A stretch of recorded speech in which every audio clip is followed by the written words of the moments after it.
सीमा गर्मियों की छुट्टियों में अपनी नानी के गांव आई थी। सीमा नानी के घर पहुंचने के बाद अपनी नानी के पैर छूती है और उनसे आशीर्वाद लेती है। तभी उसकी नानी उससे कहती है, इतनी बड़ी हो गई मेरी सीमा, चल जल्दी से हाथ मुंह धो ले, मैं तेरे लिए खाना लगा देती हूँ। भूख लगी होगी ना? हाँ नानी, भूख तो लग रही है मुझे, आपके हाथ के बने हुए पीले दाल और चावल खाने की। कितना टाइम हो गया है मुझे आपके हाथ का बना हुआ दाल चावल खाए हुए। तू तो नौकरी में व्यस्त थी, तो तुझे कहाँ से टाइम मिलेगा अपनी नानी के लिए? और जब इतने टाइम बाद आई है तो ज्यादा टाइम के लिए रुक कर जाएगी तू।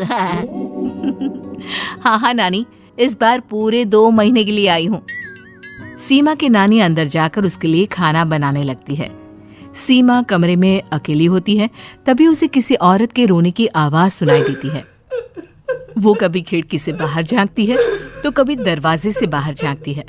उसे समझ में नहीं आ रहा होता है कि आखिर रो कौन रहा है। तभी नानी खाना लेकर आ जाती है। वो अपनी नानी से कहती है, नानी, कोई औरत रो रही है क्या? मैं जब से यहाँ आई हूँ तब से मुझे यहाँ किसी औरत की रोने की आवाज आ रही है। हे भगवान, कहीं ये वही तो नहीं? बोलो ना नानी। अरे कोई नहीं रो रहा, ये तेरे मन का वहम है। और तू ना अब खाना खा ले, ज्यादा यहाँ वहाँ की बातों में ध्यान मत दिया कर। जल्दी से खाना खा और फिर मेरे साथ आ जा मेरे कमरे में, दोनों बैठकर खूब सारी बातें करेंगे। ऐसे ही अगले दिन सीमा अपनी नानी के साथ गांव के बाजार जा रही होती है। उसी रास्ते में फिर से किसी औरत के रोने की आवाज आती है। वो अपनी नानी से कहती है, अरे नानी, क्या सच में तुम्हें अभी भी किसी औरत की रोने की आवाज नहीं सुनाई दे रही? मुझे किसी औरत की बहुत बुरी तरीके से रोने और चीखने की आवाजें आ रही हैं। मैं बहुत परेशान हूँ नानी, आखिर ये कौन है? मुझे लगता है कि सीमा को शहर भेज देना चाहिए, यहाँ रहना उसके लिए ठीक नहीं। नानी बोलो ना, आप चुप क्यों हो जाते हो? सीमा, तू घर चल, मुझे तुझसे बहुत जरूरी बात करनी है। नानी सीमा को घर ले आती है और सीमा से कहती है, सीमा, कल सुबह तू शहर वापस चली जाएगी। अरे अचानक? आखिर क्या बात है नानी, आप मुझे ऐसे जाने को क्यों कह रही हो? मैं बस जो कह रही हूँ उस पर ध्यान दे। तू कल सुबह यहाँ से चली जाएगी, और ये बात मैं कोई मजाक में नहीं बोल रही। तू कल जाएगी तो मतलब जाएगी। अरे नानी, चली जाऊंगी मैं, ठीक है, पर आखिर बात क्या है ये तो बता दो। मम्मी से कोई बात हुई है या फिर मुझसे कोई गलती हुई है जो तुम मुझे अचानक से जाने के लिए बोल रही हो? देख सीमा, रात बहुत हो चुकी है और मुझे इस बारे में कोई बात नहीं करनी। चल, अब चल के मेरे साथ सो जा। सुबह की बस पकड़कर तुझे शहर भी तो जाना है। सीमा को अपनी नानी का ऐसा व्यवहार देखकर बहुत ही अजीब लगता है। उसे कुछ समझ में नहीं आ रहा होता है कि आखिर उसकी नानी उसे अचानक से गांव छोड़कर जाने के लिए क्यों कह रही है। ये सारी बातें सोचते सोचते सीमा की आंख लग जाती है और वो अपनी नानी के साथ सो जाती है। ऐसी ही आधी रात को सीमा को फिर से किसी औरत की रोने की आवाज सुनाई देती है। वो उस औरत की आवाज सुनकर बार बार करवटें बदल रही होती है और तभी उसे सपने में भी एक अजीब सी औरत की परछाई दिखाई देती है, जो इतना चीख चीख कर रो रही होती है कि सीमा डरकर उठ जाती है। वो पूरे पसीने पसीने हो रही होती है। वो अपने आसपास देखती है तो घर में बिल्कुल शांति का माहौल होता है। सीमा घबरा जाती है।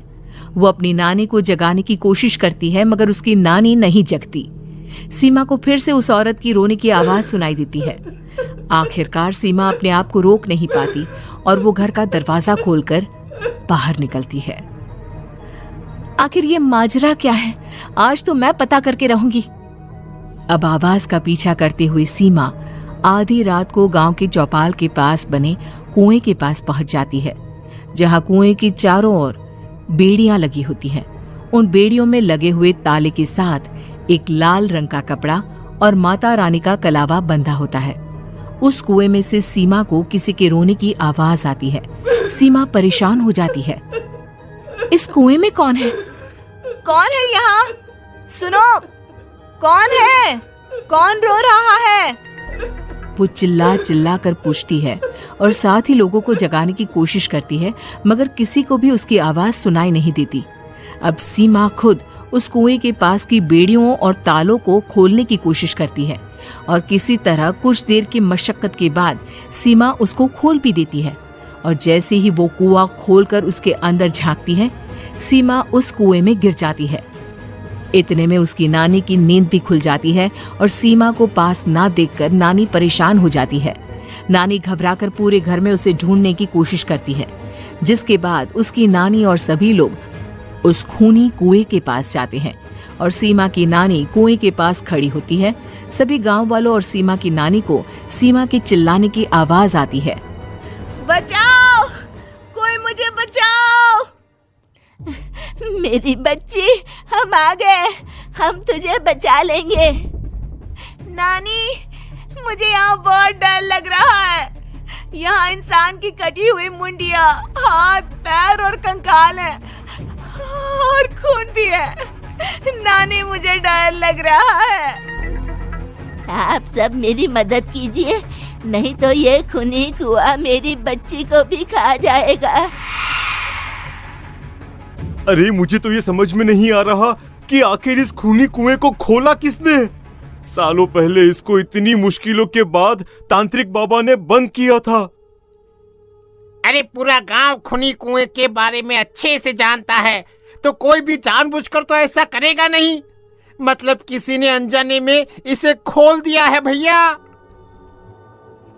सीमा को इस बारे में मालूम नहीं था और जब से वो यहाँ आई थी तभी से उसे किसी औरत के रोने की आवाज़ें भी सुनाई दे रही थी। कहीं सीमा ने ही तो उसे नहीं खोला। अगर ऐसा है तो फिर सीमा का बचना बहुत मुश्किल है। वहीं कुएं के अंदर सीमा रोते हुए बैठी होती है कि उसे आवाज सुनाई देती है जो कुएं के बाहर खड़े गांव वालों में से किसी को सुनाई नहीं देता। आज सालों के बाद मुझे ताजा खून मिलेगा। तेरा खून पीकर आज मैं अपनी प्यास बुझाऊंगा।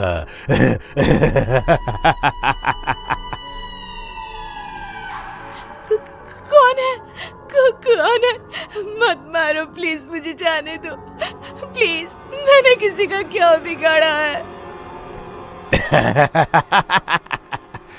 वो तुझे मरने के बाद पता चल ही जाएगा। जितने में गांव वाले और सीमा की नानी कुछ सोच पाते, उतने में उन्हें सीमा के चिल्लाने की आवाज आती है और अगले ही पल सब शांत हो जाता है। क्या हुआ? सीमा, मेरी बेटी। माफ करना बहन, लेकिन अब सीमा वापस नहीं आएगी। हमें एक बार फिर से कुएं को बंद करना होगा। गांव वाले तभी तांत्रिक को बुलाकर लाते हैं। एक बार फिर अपनी शक्ति से तांत्रिक बाबा उस कुएं को हमेशा हमेशा के लिए बंद कर देते हैं और वहां एक बोर्ड लगा दिया जाता है